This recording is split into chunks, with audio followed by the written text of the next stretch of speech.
Hi everybody, कैसे हो सब लोग। बच्चा पार्टीज, मैं ना आज ऐसा सोच रहा था कि आप लोग को है ना पीजीपीपी का है ना प्रिजम्पटिव बेसिस का फटाफट रिवीजन करवा दूं। क्या है ना कि सभी इंस्टीट्यूट्स का है ना एकदम फेवरेट चैप्टर हो गया है। तो इसमें ना कुछ मे बी इन एमसीक्यूज और मे बी इन डिस्क्रिप्टिव कुछ ना कुछ तो पूछते ही है, ठीक है। मैं कोशिश करूंगा जितना हो सके उतने कम टाइम में आपको फटाफट रिवाइज करवा दूं। देखो, सबसे पहले है ना ये जो प्रिजम्पटिव बेसिस है तो है ना, ये यूज किधर होता है।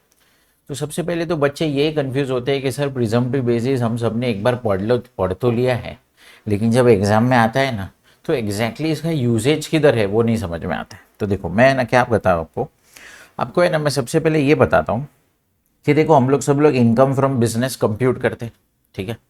अभी क्या होता है ना, इनकम फ्रॉम बिजनेस कंप्यूट करने में ना दो प्रोविजंस होते हैं, एक नॉर्मल प्रोविजंस और एक प्रिजम्पटिव प्रोविजंस।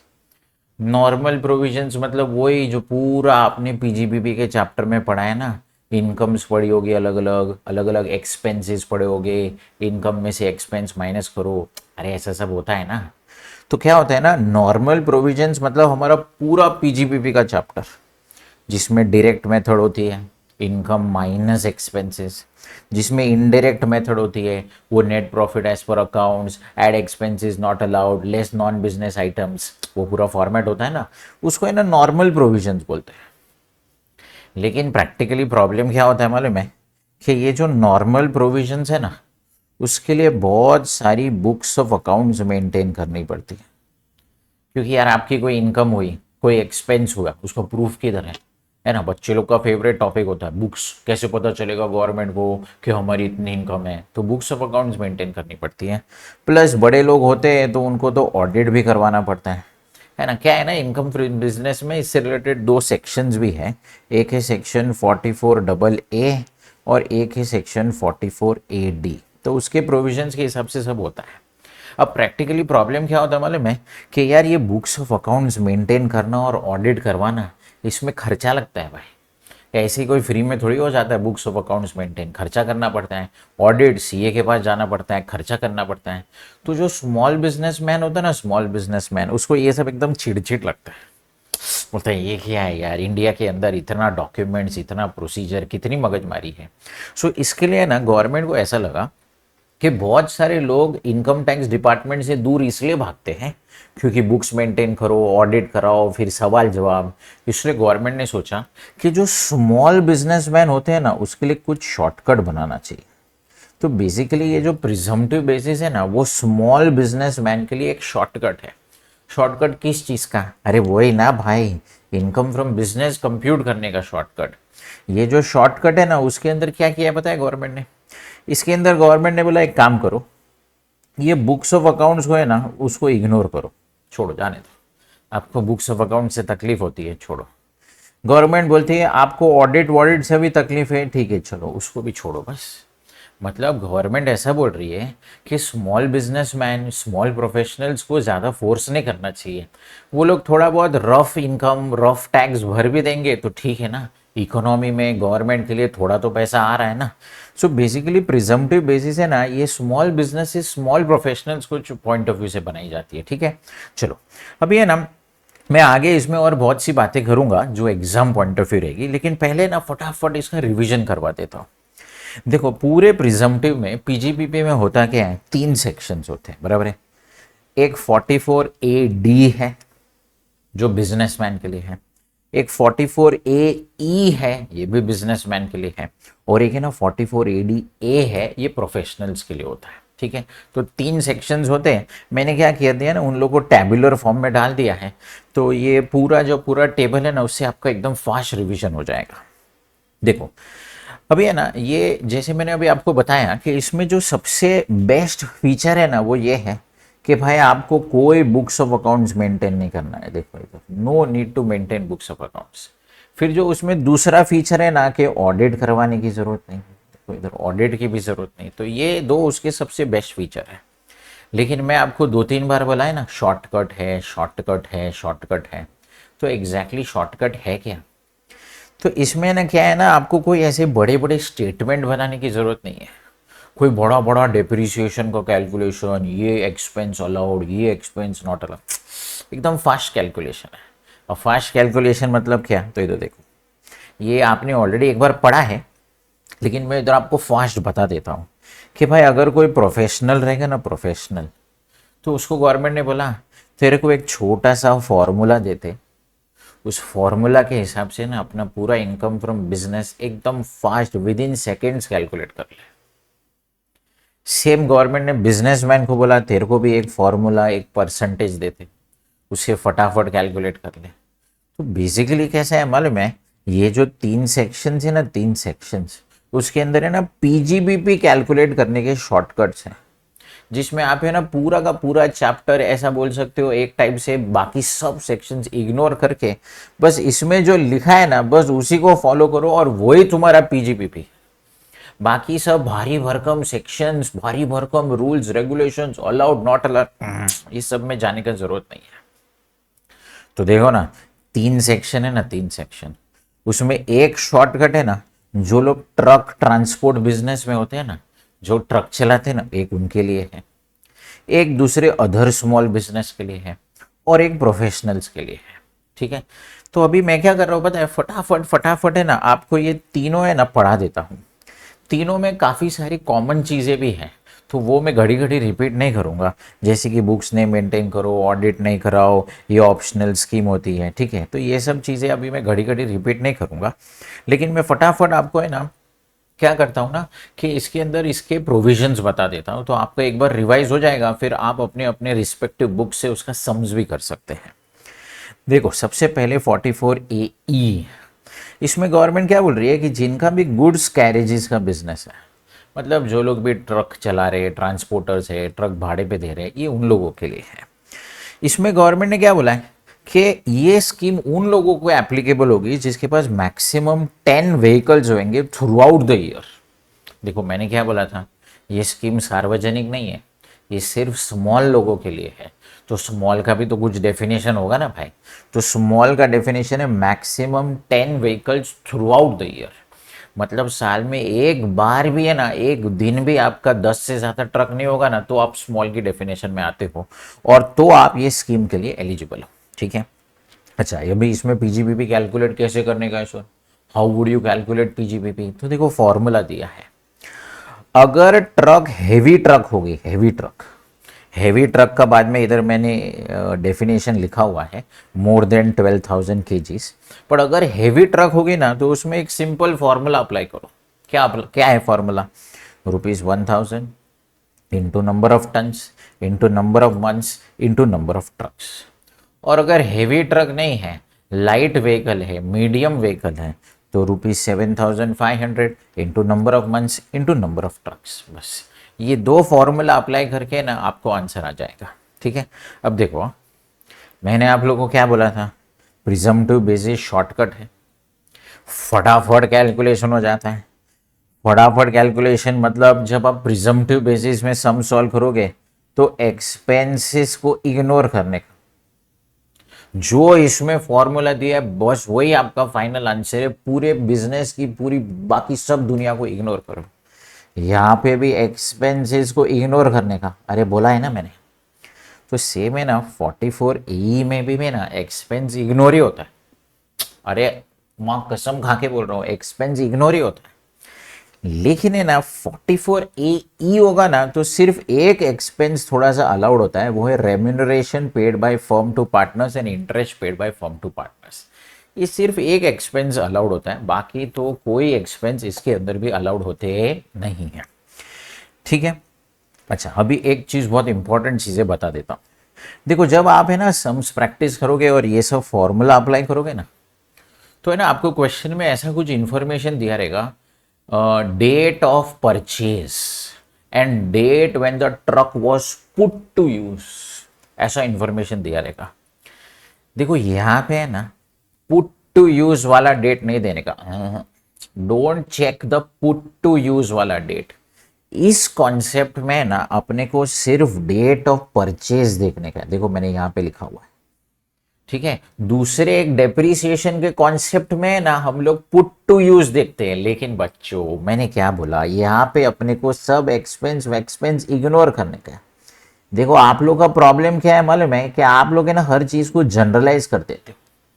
अरे यहाँ पे जो पढ़ा है वो इधर फॉलो करने का। यहाँ पे क्या बोला, date when truck put to use नहीं देखने का है। अगर आपने डेट मतलब एसेट ट्रक परचेज कर दिया तो बस ट्रक परचेज कर दिया ना, तो उसका प्रिजम्पटिव बेसिस का कैलकुलेशन चालू हो जाएगा। ठीक है, अच्छा। और दूसरी चीज, part of the month should be treated as full month. क्या बोला, part of the month should be treated as full month. अरे सम सॉल्विंग करते समय ये सब काम में आता है भाई। Part of the month should be treated as full month. ठीक है, जब आप सम सॉल्व करोगे ना तो ये सब चीजों को ध्यान रखना।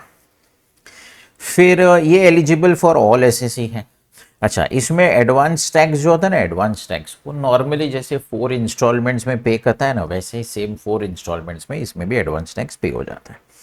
ठीक है, बाकी बहुत सारी कॉमन बातें हैं, ये सब कॉमन बातें हैं, ये मैं थोड़े टाइम में आपको बताता हूँ। ठीक है, तो ये देखो, ये जो था ना हमारा, ये पहला प्रिजम्पटिव बेसिस था अबाउट ट्रांसपोर्ट ऑपरेटर्स। अब बच्चों एक और प्रिजम्पटिव बेसिस है जिसका सेक्शन है 44A(D). अब देखो ये भी बिजनेस के बारे में ही है, ये भी बिजनेस के बारे में ही है, लेकिन इसमें ना ऐसा लिखा है एक्सेप्ट ट्रांसपोर्ट बिजनेस। अब ऑब्वियस है ना, ट्रांसपोर्ट बिजनेस का अलग सेक्शन है ना भाई। फिर लिखा है एक्सेप्ट प्रोफेशनल्स, ये भी ऑब्वियस है ना, प्रोफेशनल्स के लिए एक अलग सेक्शन है। हाँ, एक्सेप्ट एजेंसी बिजनेस, ये ना एमसीक्यू में कभी कभी आ जाता है। अगर किसी का एजेंसी बिजनेस होगा ना तो वो ये वाला प्रिजम्पटिव बेसिस में नहीं जा सकता है, उसको कंपलसरी नॉर्मल प्रोविजंस में ही जाना पड़ेगा।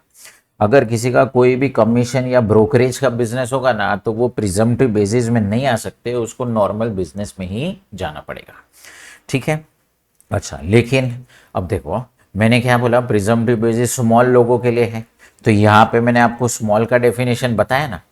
अरे बताया ना, मैक्सिमम 10 ट्रक्स, क्या ऐसे क्या देख रहे हो। हाँ, तो यहाँ पे भी एक स्मॉल की डेफिनेशन है। यहाँ पे स्मॉल का डेफिनेशन क्या है, maximum turnover should be 2 crore. क्या बोला, मैक्सिमम टर्नओवर या तो gross received should be 2 crore.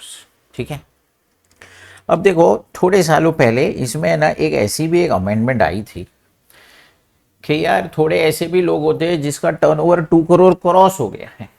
क्या बोला, जिसका टर्नओवर 2 करोड़ क्रॉस हो गया है, लेकिन वो लोग को भी प्रिजम्पटिव बेसिस चाहिए कि नहीं नहीं शॉर्टकट है, बहुत अच्छा है, हमको प्रिजम्पटिव बेसिस चाहिए, प्लीज प्लीज प्लीज। तो गवर्नमेंट बोलती है रुको, सोचते हम लोग, थोड़ा सा बातचीत करते हैं, अगर हमको लगा कि दे सकते तो देंगे। तो गवर्नमेंट ने ना अगर 2 करोड़ क्रॉस हो गया तो एक थोड़ा सा एक अमेंडमेंट लाया था कि चलो थोड़े और लोगों को हम ये प्रिजम्पटिव बेसिस में स्वीकार लेते हैं, हम उनको भी इसके अंदर कवर कर लेते हैं। तो अब देखो क्या है, if the turnover exceeds 2 crore, 2 crore cross हो गया, but is less than 3 crore. 2 crore cross हो गया है बट वो कितना है, लेस देन और इक्वल टू 3 करोड़। मतलब इन शॉर्ट क्या, आप 2 और 3 करोड़ के बीच में हो ना तो भी प्रिजम्पटिव बेसिस लेने का एक तरीका है। लेकिन गवर्नमेंट बहुत शानी है, गवर्नमेंट ने बोला प्रिजम्पटिव बेसिस अभी भी ले सकते हो, शॉर्टकट ले सकते हो, लेकिन एक कंडीशन सेटिस्फाई करना पड़ेगा। और कंडीशन क्या है, कंडीशन है that the benefit is available provided amount received in cash does not exceed 5%। ए भाई, गवर्नमेंट बोलती है देख तेरा टर्नओवर तो 2 करोड़ क्रॉस हो गया, हाँ ऐसे तो हम लोग को तू बड़ा आदमी लग रहा है, लेकिन चल बहुत लोग प्रिजम्पटिव बेसिस से खुश हैं। गवर्नमेंट का डेटा बोलता है many people are happy. Government बोलती है आ जाओ, फिर जो लोग 2 करोड़ क्रॉस कर भी दिए हैं ना, हमारी एक कंडीशन मान लो, अपने बिजनेस में ना ज्यादा कैश एक्सेप्ट मत करो। अगर आप ये एक कंडीशन मान लिए तो चलो 2 करोड़ से 3 करोड़ के बीच में वाले लोग हैं ना, उनको भी गवर्नमेंट बोलती है हम प्रिजम्पटिव बेसिस में एक्सेप्ट कर लेते हैं। मतलब देखो समझने की कोशिश करो, फटाफट बोलता हूँ, ठीक है, आपको चाहिए तो आप अपनी नोट्स में नोट डाउन कर देना। देखो अगर आपका टर्नओवर 0 to 2 करोड़ के बीच में है ना, 0 to 2 crore, 0 to 2 crore, 0 to 2 crore, 0 to 2 crore, 0 to 2 crore, तो ये सब कैश विश की कोई कंडीशन नहीं है प्रिजम्पटिव बेसिस में। अरे 0 to 2 करोड़ वालों को ये सब कैश वैश की कंडीशन नहीं है, लेकिन 2 करोड़ क्रॉस हो गया पर अभी भी आप प्रिजम्पटिव बेसिस में रहना चाहते हो, तब जाके आपको ये कंडीशन देखना पड़ेगा। अब कोई कोई लोग सोचेंगे सर सर ये कंडीशन है ना, हमने ऐसा कुछ और भी किधर पढ़ा है, मालूम है मेरे को, वो टैक्स ऑडिट में पढ़ा है। वो 44AB में पड़ा है, उधर कुछ तो वो 10 करोड़ होता है, लेकिन इधर मिक्स मत करो ना यार। वो चाहिए तो किसी और वीडियो में क्लैरिफाई कर दूंगा। यहाँ पे हम लोग सिर्फ प्रिजम्पटिव बेसिस की बातें कर रहे हैं, तो प्रिजम्पटिव बेसिस में बस आपको ये कंडीशन चेक करने का, ठीक है। अच्छा, यहाँ पे है ना गवर्नमेंट ने क्या फॉर्मूला दिया है, 8% और 6% ऑफ योर सेल्स और ग्रॉस रिसिप्ट। बच्चे बोलते हैं 2-2% बोल रहे हो, 8% 6% कौन सा फॉलो करने के, ये बोल दो दोनों फॉलो करने के। तो सर 8% कब और 6% कब, तो देखा ध्यान से सुन लेना। अगर तेरे बिजनेस के अंदर जो तू पैसा कलेक्ट कर रहा है, अगर वो तुम लोग अकाउंट पे चेक, अकाउंट पे डिमांड ड्राफ्ट, ईसीएस मतलब बैंकिंग चैनल से पैसा आ रहा है ना, तो आपको ये 6% यूज करने का है।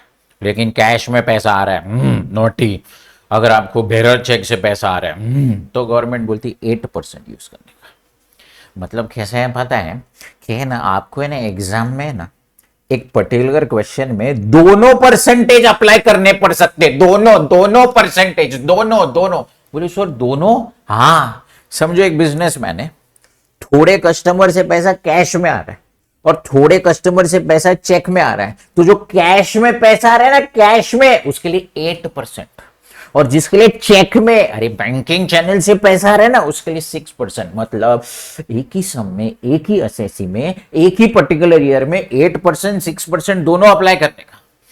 मतलब सर तो फिर वो हमको फिर समझेगा कैसे, अरे क्वेश्चन में दिया रहेगा ना भाई। देखिए अपना एस्ट्रोलॉजी का, ज्योतिष का एग्जाम थोड़ी है कि अपने को प्रिडिक्शन करने को बोलेंगे, यू प्रिडिक्ट, नहीं ऐसा कुछ नहीं होता। क्वेश्चन में देंगे कि भाई amount was received by cash, amount was received by account पे चेक, और अगर नहीं भी दिया तो नोट लिख के आने का ना, कुछ पॉजिटिव अजम्पशन का नोट लिख के आने का, ठीक है। तो देखो कैसा है इसमें ना, एग्जाम पॉइंट ऑफ व्यू एक मस्त चीज है, पता है क्या, कभी कभी है ना ऐसा होता है कि अगर हमारा क्रेडिट सेल्स होता है ना, क्रेडिट सेल्स, तो amount is not realised up to the due date of return filing, ऐसा हो जाता है। बोलो मतलब हमने क्रेडिट सेल्स किया था, लेकिन अपने को अभी तक पैसा मिला ही नहीं है।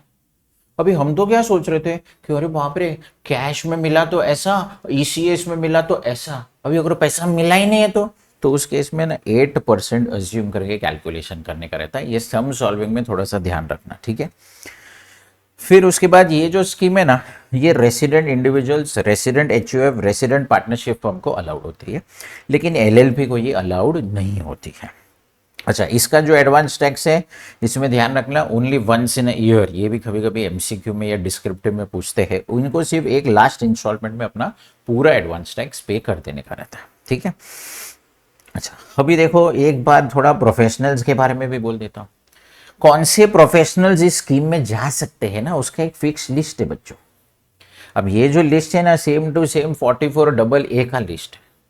तो ये लिस्ट आपको पहले याद रखना पड़ेगा कि ये सब प्रोफेशनल्स नहीं जा सकते इस स्कीम में, एक पर्टिकुलर लिस्ट है, सिर्फ वही लोग जा सकते हैं, ठीक है। अब देखो इसमें स्मॉल प्रोफेशनल्स का क्या डेफिनेशन है, gross received should be 50 lakh, maximum 50 lakh. मैंने देखा है बहुत से लोग को है ना 50 lakh, maximum 50 lakh, minimum 50 lakh, up to 50 lakh, 50 lakh और लेस, इसमें भी कंफ्यूजन होता है बहुत। तो देखो यहाँ पे स्मॉल का मतलब आपका ग्रॉस रिसीव्स 50 लाख है और लेस देन 50 लाख। सो की दो 50 लाख और लेस देन 50 लाख होगा तो आप स्मॉल प्रोफेशनल्स है, ठीक है। फिर इसमें भी सेम अमेंडमेंट है, ये सेम रिपीट है कि अगर 50 लाख क्रॉस हो गया but does not exceed it 75 lakh, तो भी आप प्रिजम्पटिव बेसिस शॉर्टकट एंजॉय कर सकते हो। सेम कंडीशन है कि भाई आपका जो कैश रिसिप्ट है ना, वो मैक्सिमम 5% होना चाहिए, कंडीशन सेम है, ठीक है। तो अभी उसको ज़्यादा रिपीट नहीं कर रहा हूँ। अच्छा, इसका शॉर्टकट क्या है, 50% ऑफ ग्रॉस रिसिप्ट। क्या है इसका शॉर्टकट, क्या है, 50% of gross receipt, 50% of gross receipt. इसके अंदर 8% 6% था, इसके अंदर 50% है, ठीक है। फिर बाकी सब चीजें सेम है, लेकिन इसके अंदर है ना सिर्फ रेसिडेंट इंडिविजुअल्स और रेसिडेंट पार्टनरशिप फर्म, बस ये लोग इस स्कीम को ले सकते हैं, एलएलपी इसके अंदर भी ले सकते नहीं है। अच्छा, एडवांस टैक्स की अगर मैं बात करूं तो इसमें भी you have to pay advance tax only in 1 instalment which is by 15th of March. चलिए अभी है ना 2 पॉइंट ऐसे डिस्कस करता हूं which is there only in 44AD, सिर्फ 44AD के लिए पॉइंट है। देखो क्या पॉइंट है, 44 एडी वही लोग ले सकते हैं those who have not claimed 10 AA, not claimed 80 IA to 80 RRB। यही लोग खाली 44 एडी ले सकते हैं, सिर्फ यही लोग खाली 44 एडी ले सकते हैं, ठीक है। दूसरा 44 एडी में एक स्पेशल कंडीशन होता है जो बाकी किसी में नहीं है, वो ये है कि अगर आप एक बार 44 एडी में चले गए, अगर आप एक बार 44 एडी के लिए चले गए, क्योंकि ये सब क्या है ना, ऑप्शनल स्कीम्स होती है, अगर आप 44 एडी में चले गए तो आपको उसके नेक्स्ट 5 इयर्स भी इसी स्कीम में रहना पड़ेगा। फिर से बोल रहा हूँ, अगर आपने ये साल 44 एडी क्लेम किया तो आपको नेक्स्ट 5 इयर्स भी इसी स्कीम में रहना पड़ेगा। मतलब गवर्नमेंट बोल रही है लॉन्ग टर्म का सोच के, अगर आपने ऐसा नाटक किया ना कि नहीं ये साल 44 एडी लेता हूं, 2-3 साल के बाद ऐसा नहीं चलेगा। गवर्नमेंट बोलती है if you are in 44 AD you have to be in 44 AD for next 2-3-5 years. 5 years fix rule है, 5 इयर्स तक रहना पड़ेगा। अब 2-3 साल के बाद नाटक करोगे नहीं ये स्कीम में नहीं रहने का है, तो गवर्नमेंट बोलती निकल निकल निकल, इस स्कीम से बाहर निकल, तेरे को चर्बी है ना स्कीम से बाहर निकलने का, निकल। अभी तू निकला है ना, तेरे निकलने के बाद और नेक्स्ट 5 इयर्स तक हम तेरे को इस स्कीम में फिर से नहीं आने देंगे। फिर से बोलता हूं, सबसे पहले गवर्नमेंट बोलती है once you are in 44 AD you have to be there also for the next 5 years. अगर नेक्स्ट 5 इयर्स के कोई भी एक साल में तू नाटक करेगा, तो जिस साल तू तड़ी पार हुआ ना उसके नेक्स्ट 5 इयर्स तक हम तेरे को फिर से इस स्कीम में आने नहीं देंगे। फिर तू हमेशा वो नॉर्मल प्रोविजंस थी 5-5 साल तक फॉलो करते बैठ, लॉन्ग कट फॉलो करते बैठ, बुक्स बना, ऑडिट बना, जो करना है कर, ठीक है। ये 2 पॉइंट है ना सिर्फ 44A-D के अंदर है। ओके अब देखो फिर से थोड़ी सी कॉमन बातें कर लेते हैं। ये ऑलमोस्ट सभी सेक्शंस में कॉमन है कि आपको है ना इसके अंदर एक्सपेंडिचर को फुल्ली इग्नोर करना है। क्या बोला, एक्सपेंडिचर को फुल्ली इग्नोर करना है, ठीक है। हाँ ये एक मैंने इसके लिए एक रेम्यूनरेशन की बात की थी, लेकिन फिर भी गवर्नमेंट बोलती है ना इसका क्या करोगे ना, पीस ऑफ पेपर पे ना डेप्रीसिएशन कैलकुलेट करोगे और WDV वो पूरा डेप्रीसिएशन का फॉर्मेट होता है ना, ओपनिंग WDV एड परचेज, वो पूरा है ना सिर्फ आप एक रफ पीस ऑफ पेपर पे कैलकुलेट करोगे, डिडक्शन लेने के लिए नहीं। डिडक्शन तो इग्नोर ही करना है, पर फिर भी गवर्नमेंट बोलती है वो WDV रेगुलर बेसिस पे अपडेट करते रहो, ताकि इनको कभी भी 8 साल 10 साल के बाद ऐसा मन हो कि यार अभी है ना कैसे हमारे में अपने को प्रिजम्पटिव बेसिस नहीं नॉर्मल बेसिस में जाना है। क्योंकि ये 2 लोग हैं, इनको तो हर साल सिलेक्शन का चॉइस है ना, ये 44E वालों को तो चॉइस है कि एक साल ले सकते प्रिजम्पटिव, एक साल नहीं ले सकते। इनको भी तो चॉइस है ना। अभी जो मैंने 5 साल वाला रूल बोला था, ये 5 साल वाला रूल ये तो सिर्फ AD के लिए है, पर इनको तो चॉइस है ना।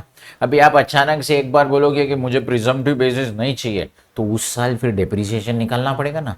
इसलिए सिर्फ ये लोग बोलते हैं WDV एक पीस ऑफ पेपर पे निकालते रहो, काम में कुछ नहीं आएगा। प्रिजम्पटिव बेसिस में डेप्रिसिएशन क्लेम नहीं कर सकते, लेकिन एक अलग से पीस ऑफ पेपर पे खाली वर्किंग के लिए निकालते रहो, ठीक है। फिर इसमें एक छोटा सा पॉइंट होता है जो ज्यादा एग्जाम पॉइंट में इतना कुछ ज्यादा टेस्ट नहीं होता है, कि यार अगर आपको है ना ये परसेंटेज अप्लाई करके कुछ एक पर्टिकुलर इनकम आया, लेकिन आप उससे भी ज्यादा इनकम क्लेम मतलब बताना चाहते हो कि नहीं मैं इससे भी ज्यादा कमाता हूं, और आप ज्यादा पे समझो टैक्स भरना चाहते हो, ज्यादा इसमें लॉजिक नहीं बता रहा हूं, बट ऐसे भी लोग होते हैं जो हायर इनकम बताना चाहते हैं, तो उनको अलाउड है।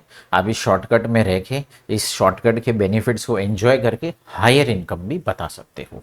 हाँ लेकिन ये परसेंटेज को अप्लाई करके आपको कुछ एक पर्टिकुलर अमाउंट आया, से फॉर एग्जांपल 2,60,000, ठीक है, कोई भी परसेंटेज, कोई भी एक एग्जांपल दे रहा हूँ 2,60,000, लेकिन आपको लग रहा है कि नहीं मैंने तो 2,60,000 नहीं कमाया यार ये साल, मैंने तो बहुत कम कमाया, तो गवर्नमेंट बोलती है देखो लोअर इनकम क्लेम करने के लिए ना फिर बुक्स मेंटेन करना पड़ेगा, फिर ऑडिट करवाना पड़ेगा। ये 2 में अगर आप लोअर इनकम क्लेम करोगे ना, तो एक बार आपका नेट टैक्सेबल इनकम चेक किया जाएगा। अगर नेट टैक्सेबल इनकम ज्यादा है ना, more than basic exemption limit, तो आपको भी फिर बुक्स मेंटेन करके ऑडिट करवाना पड़ेगा।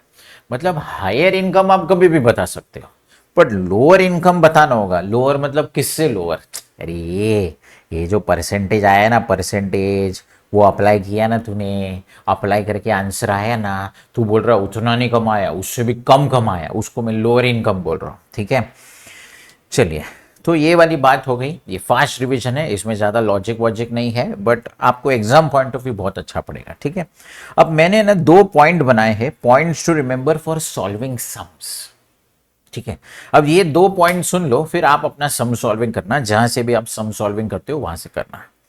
देखो ध्यान से सुनो, इसमें क्या लिखा है, चैप्टर 6 से deduction can be claimed from such presumptive income. मतलब ये लोग क्या करते हैं पता है, एग्जाम में है ना, आपको बोलेंगे compute PGBP as per presumptive basis, और फिर है ना 80C 80D 80U ऐसे सब भी ना अलग अलग चैप्टर 6 से डिडक्शंस की डिटेल्स देते हैं। तो बच्चे कंफ्यूज हो जाते हैं कि बिजनेस इनकम पीजीबीपी प्रिजम्पटिव में से ये माइनस होता है, तो होता है ना, क्या प्रॉब्लम है। देखो मैं आपको पीजीबीपी का बिजनेस इनकम सिखा रहा हूँ ना, थोड़ा सा इमेजिन करो ना यार, वो तो जीटीआई के ऊपर कैलकुलेशन होता है, और चैप्टर 6 से तो जीटीआई के बाद होता है, इन दोनों का कोई कनेक्शन ही नहीं है। तो काहे को आप लोग कंफ्यूज होते हो, तो अननेसेसरी कंफ्यूज नहीं होने का। Business income is calculated before GTI. अब बिफोर जीटीआई आपने प्रिजम्पटिव बेसिस किया है, हाँ ठीक है, उसमें से आप चैप्टर 6 से लेना चाहते हो, हाँ तो ठीक है ले सकते हो। हाँ ऑफ कोर्स आप अगर 115 बीएसी लिए हो तो वो सब चीज़ें फिर वहाँ पे चैप्टर 6 से लिमिटेड अलाउड है। बट ये तो एक जनरल बात है कि अगर आप शिफ्टिंग आउट ऑफ 115 बीएसी है और आपका पीजीबीपी प्रिजम्पटिव के हिसाब से है, तो क्या आप चैप्टर 6 से ले सकते हो? ले सकते हो। एक जीटीआई के ऊपर की बात कर रहा है, एक जीटीआई के नीचे की बात कर रहा है, काय को खाली फोकट कंफ्यूज हो रहा है, ले सकते हैं। हाँ लेकिन इंस्टीट्यूट बहुत चतुर होती है, वो लोग क्या करते हैं पता है, वो चैप्टर 6 से रिडक्शन भी देंगे, लॉसेस भी देंगे, ब्रॉड फॉरवर्ड लॉसेस भी देंगे, ऑन एब्जॉर्ब डेप्रिसिएशन भी देंगे, बहुत कुछ देंगे एग्जाम में, और फिर तुमको आएगा ऐसा चक्कर, आएगा ऐसा चक्कर, ऐसा दिमाग में है ना वैसा डीजे होता है ना, जब बहुत सारी चीजें एक साथ आती है ना तो धपचुक धपचुक धपचुक धपचुक होता है। तो सुन मैं बता रहा हूँ, चैप्टर 6 से डिडक्शन ले सकता है, लॉसेस पीजीबीपी में से एडजस्ट कर सकता है। अरे यार ये समझना, ये पीजीबीपी का ये परसेंटेज अप्लाई किया ना तूने, पीजीबीपी का परसेंटेज अप्लाई किया, एक इनकम आया रहेगा मस्त एकदम, कोई तो एक इनकम आया, लेकिन बाजू में कोई हाउस प्रॉपर्टी का लॉस आ गया, बाजू में कोई ऐसा कोई समझो अदर सोर्स का लॉस आ गया, तो क्या इस इनकम के सामने मैं दूसरे कोई लॉसेस एडजस्ट कर सकता हूं? हाँ कुछ प्रॉब्लम नहीं है, लॉस एडजस्ट कर सकते हो। अरे मैंने बोला एक्सपेंस माइनस नहीं कर सकते, तुम आधा नहीं सुनने का, मैं पहले बता रहा हूं, आधा आधा सुन के नहीं जाने का, भाई पूरा सुनने का। भाई एक्सपेंस माइनस करने को मना किया है भाई, लॉस अगर आया ये इनकम के सामने, क्या दूसरे कोई लॉसेस एडजस्ट हो सकते? हो सकते हैं, लॉसेस एडजस्ट कर सकता है बेटा, तू लॉस एडजस्ट कर सकता है बेटा। हाँ लेकिन डेप्रिसिएशन नको, क्यों? क्योंकि डेप्रिसिएशन का सेक्शन 32 होता है बेटा, अनएब्जॉर्ब डेप्रिसिएशन का सेक्शन 32 होता है, और ये बोला ना 32 37 वन एक्सपेंसेस नहीं ले सकते हो। देख देख देख देख देख देख फिर से बताता हूँ, देख सुनना सुनना ध्यान से। पीजीबीपी का इनकम है जीटीआई के पहले होता है, बट जीटीआई के पहले पीजीबीपी की इनकम में से एक्सपेंस माइनस मत करना, पीजीबीपी में से एक्सपेंस होता है ना, ये सब रेंट सैलरी ये सब माइनस मत करना। लेकिन एक बार जीटीआई कैलकुलेट हो गया, फिर चैप्टर 6 से डिडक्शन लेने को आया तो कर सकते हो। अच्छा जीटीआई के पहले ही पीजीबीपी की इनकम में से कोई दूसरा कोई लॉस एडजस्ट करने को आया तो लेकिन डेप्रीसिएशन क्वेश्चन में दिया रहेगा या ब्रॉड फॉरवर्ड डेप्रीसिएशन दिया रहेगा तो क्योंकि उसका सेक्शन 32 होता है, एंड 32 37 में से माइनस कर सकते नहीं है। ठीक है, देखो ये मैंने आपको है ना एकदम फटाफट रिवाइज करवा लिया। ठीक है, फास्ट बोला है तो फर्स्ट टाइमर को तो नहीं समझ में आएगा, लेकिन जो ऑलरेडी पढ़ चुके हैं ना उनको मजा आ जाएगा, एकदम फटाफट रिवाइज हो जाएगा। ठीक है, अब सुनो, अभी है ना क्या है मालूम है, ये सब सुनने के बाद भी है ना बच्चे क्या बोलते हैं, सर सब सुन लिया सब पढ़ लिया, लेकिन जब एग्जाम में आता है ना तो समझ में नहीं आता है कि प्रिजम्पटिव बेसिस में एग्जैक्टली कब अप्लाई करूं। तो देख sir, I am not able to जज when to compute business as per presumptive basis, please help. देखो मैं हेल्प करता हूं आपको। देखो समझो क्वेश्चन में बोला compute PGBP as per presumptive basis, तो इसमें तो समझेगा ना कि प्रिजम्पटिव बेसिस के हिसाब से सॉल्व करने का है, कि इसमें भी नहीं समझेगा, प्लीज प्लीज इसमें इसमें इसमें तो समझेगा ना। अगर क्वेश्चन में बोल दिया compute as per presumptive basis, तो इसमें तो समझेगा ना बेटा। हाँ ठीक है, चलो इसमें समझेगा, ठीक है। अच्छा, बट क्वेश्चन में बोला compute PGBP where SSC does not want to maintain books of accounts, SSC does not want to get its accounts audited. यहाँ पे ना थोड़ा सा बच्चे लोग का है ना आटली वाटली फूटली हो जाता है, यहाँ पे ना थोड़ा डिबलिंग डिबलिंग ढूस हो जाता है, यहाँ पे बच्चे नहीं समझ पाते। ये इंस्टीट्यूट की गूगली होती है। अब इसमें क्या है मालूम है, ये लोग ने ना ऐसा आड़ा टेढ़ा घुमा फिरा के बोला है कि प्रिजम्पटिव बेसिस के हिसाब से कैलकुलेशन करो, क्योंकि प्रिजम्पटिव बेसिस ही तो वो चीज है ना जिसमें बुक्स के बिना भी काम हो जाएगा। प्रिजम्पटिव बेसिस ही वो शॉर्टकट है ना जिसमें ऑडिट के बिना ही काम हो जाएगा। तो ये अगर इंफॉर्मेशन क्वेश्चन में दिया ना, don't maintain books, SSC does not want to maintain books, does not want to get accounts audited, हाँ हिंट दिएला है अपने को प्रिजम्पटिव बेसिस वापरने का है। फटाफट फटाफट फटाफट प्रिजम्पटिव बेसिस के हिसाब से सम सॉल्व करने का, स्पेशली ये एमसीक्यू में बहुत होता है, ठीक है। अच्छा, फिर एक है calculate PGBP in most beneficial manner, most tax efficient manner, maximum tax savings, minimum tax outflow. ऐसा थोड़ा लंबा ब्रीद इन करने का। ये क्या बोल रहा है भाई, ये ऐसा बोल रहा है कि तू बीजीबीपी निकाल के दे पीजीबीपी, लेकिन अपने क्लाइंट का मैक्सिमम फायदा हो वैसे निकाल के दे।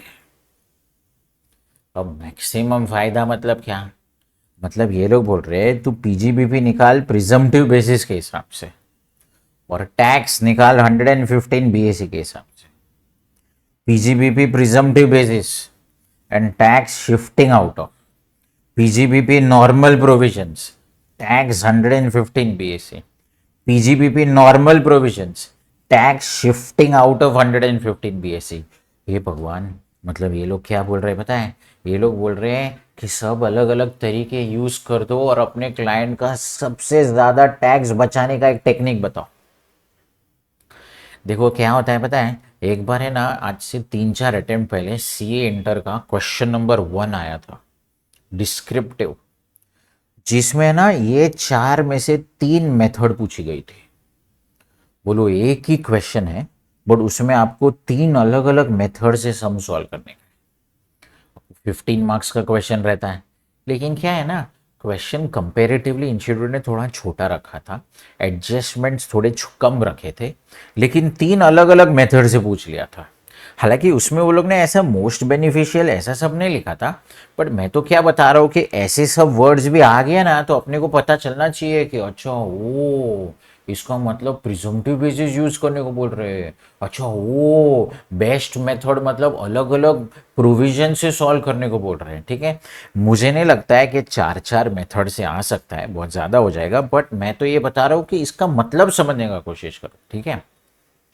अच्छा, फिर एक चीज ये भी मैंने मार्क की है कि compute PGBP method is not specified. बोल दिया कंप्यूट पीजीबीपी, बस कुछ बोला नहीं है, नॉर्मल प्रोविजंस प्रिजम्पटिव बेसिस कुछ नहीं बोला है। लेकिन इंस्टीट्यूट ने ना आपको हिंट दिया है in the question like number of trucks, like turnover, like gross receipt. मैं एक बात बताऊं, ऐसी चीजें डिस्क्रिप्टिव में अगर हो गई ना, मेथड इज नॉट स्पेसिफाइड, पर आपको ऐसा लग रहा है कि यार ट्रक का डेटा दिया है, पीएनएल भी है, तो क्या करना पता है, दोनों मेथड से सॉल्व करके आने का। टाइम नहीं है ना तो एक मेथड जो होती है ना नॉर्मल प्रोविजन से सॉल्व करो और एटलीस्ट प्रिजम्पटिव का नोट लिख के आने का। नॉर्मली तो दोनों से ही करना चाहिए, बट ये तो टाइम नहीं है तो मैं बता, ठीक है। तो ये देखो, ये मेरा प्रिजम्पटिव बेसिस पे एक फास्ट रिवीजन था। ये मई 2026 ऑनवर्ड जितने भी बच्चे हैं उनको काम में आएगा, ठीक है। देखो बच्चों, ये मेरे लाइफ का एक यू कैन से एक न्यू प्रोजेक्ट बोलो या एक नया एक फेज़ है जिसमें मैं अभी आपको यूट्यूब पे भी वीडियोस देने का चालू करने वाला हूँ। नॉर्मली मैंने 2021 में भी ये चालू किया था, लेकिन उसमें फिर मैं रेगुलरिटी, कंसिस्टेंसी, डिसिप्लिन मेंटेन नहीं कर पाया। पर अभी मैंने ऐसा सोचा है कि मैं डिसिप्लिन के साथ ये मेंटेन करूँगा। तो मैं इतने सालों से फेस टू फेस पढ़ा रहा हूँ, तो मुंबई के बच्चे तो मेरे को पहचानते हैं। अगर आपको ऐसा लगता हो कि मैंने कभी आपको लाइफ में कुछ हेल्प की है, या तो इस वीडियो से कुछ आपको अच्छा कंटेंट मिल रहा है, तो आप अपने फ्रेंड्स को सजेस्ट करना। ये जो मेरी पूरी जर्नी रही है इतने सालों की, उसमें जो इनकम टैक्स वाला पार्ट है, उसमें सीए शिरीष व्यास सर ने मेरे को बहुत हेल्प किया है, तो मैं उनको थैंक यू बोलना चाहता हूँ। तो अगर आप कुछ पेन ड्राइव या ऐसे कोई डिटेल्ड लेक्चर देखना चाहते हो, तो आप सीए शिरीष व्यास सर का लेक्चर देख सकते हो।